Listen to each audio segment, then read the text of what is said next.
मुरारिसुरार्चितलिङ्गं निर्मलभासितशोभितलिङ्गम्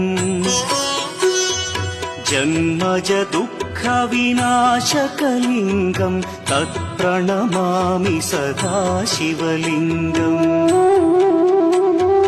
देवमुनिप्रवरार्चितलिङ्गं कामदहन करुणाकरलिङ्गम् रावणदर्पविनाशकलिङ्गं तत्प्रणमामि सदा शिवलिङ्गम्